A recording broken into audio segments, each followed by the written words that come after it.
आंदोलनस्थळी मोठ्या प्रमाणामध्ये शेतकरी सुद्धा या ठिकाणी आलेले आहेत। सगळ्यांची मागणी आहे की ज्या मूळ आरेखनानुसारच हा मार्ग तुम्ही आधी सांगितला होता संगमनेरचा तसाच तो जावा। शिर्डी मार्ग आता तो जाणार आहे, मात्र तो तसा नसावा। मंचावरती आपण पाहतोय की नेते सुद्धा या ठिकाणचे उपस्थित आहेत। राजाभाऊ वाजे, सत्यजित तांबे सुद्धा आपल्याला पाहायला मिळत आहेत आणि हे सगळे जण या आता आंदोलनाचं नेतृत्व करताय। खरं तर शेतकऱ्यांसाठी हा एक मार्ग महत्त्वाचा आहे, कारण की नाशिक आपल्याला माहिती आहे की कांद्याची मुख्य बाजारपेठ आहे। लासलगाव सारखं मोठी बाजारपेठ त्या ठिकाणी आहे, जिथून राज्यभरात अगदी देशात आणि देशाच्या बाहेर सुद्धा कांदा निर्यात होत असते। आणि अशामध्ये जर हा मार्ग थेट नाशिक पुणे झाला तर 2 तासात अंतर कापता येणार आहे हे नाशिक पुणे, आणि त्यामुळे शेतकऱ्यांना मोठा फायदा होणार आहे। त्यांचा माल लवकरात लवकर सडण्याच्या आत तो बाजारपेठांमध्ये त्यांना पाठवता येईल।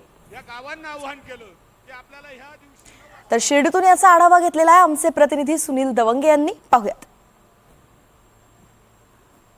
नाशिक पुणे रेल्वे मार्ग जो आहे तो संगमनेर मार्गे व्हावा यासाठी जे आहे ते आता जन आंदोलन पुकारण्यात आलेलं आहे।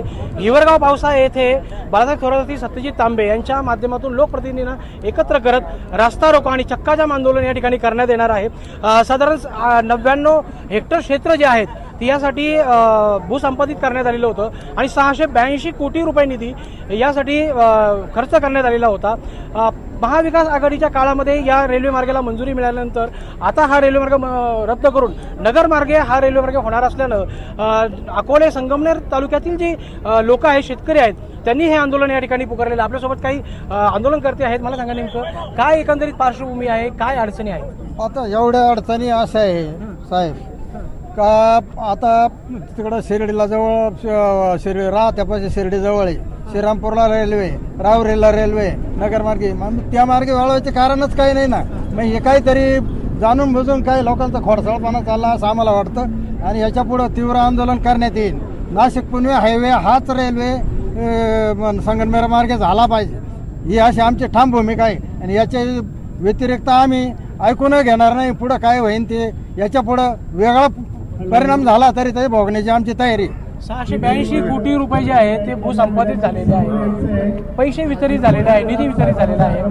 मग आता नेमका हा निधी परत जाईल ही भीती का शेतकऱ्यांना? हा जो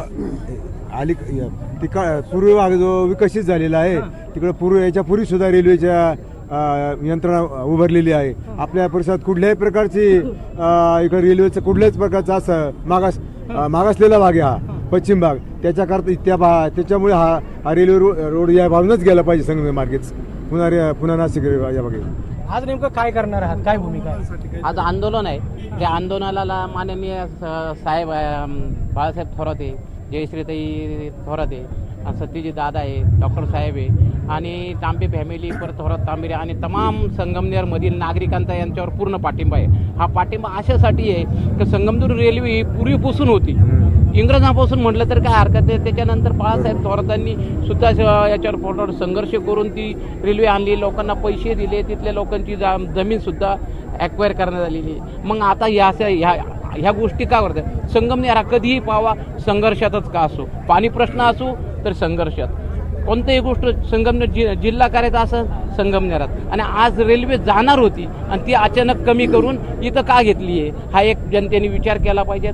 स्वतःसाठी नाही पण पुढच्या भविष्यासाठी संगमनेरच्या तमाम नागरिकांनी, मोठ्या माणसांनी रस्त्यावर येऊन आज हा आंदोलन यशस्वी केला पाहिजे। आणि माननीय नामदार बाळासाहेब थोरात, मला सांगा की काय एकंदरीत भूमिका आहे? शेतकऱ्यांच्या जमिनी गेलेल्या आहेत, पैसे देखील मिळाले आहेत, तर काय वाटतं एखादं भूसंपादन होऊन गेलंय?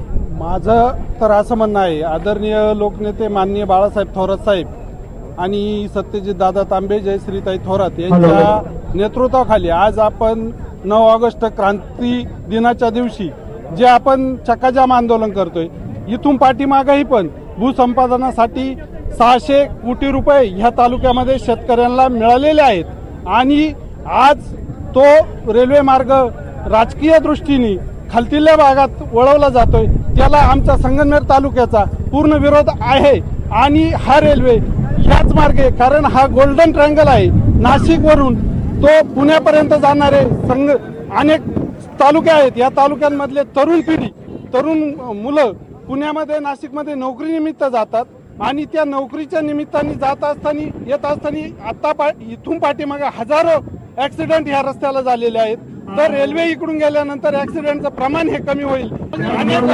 तर जिल्ह्याचा समतोल विकास व्हावा आणि रेल्वे मार्ग जो आहे तो नाशिक पुणे रेल्वे मार्ग जो आहे तो संगमनेर मार्गेच व्हावा, कारण की अकोलेचा आणि संगमनेर हा जो पठार भाग आहे याचा विकास होणं अपेक्षित आहे.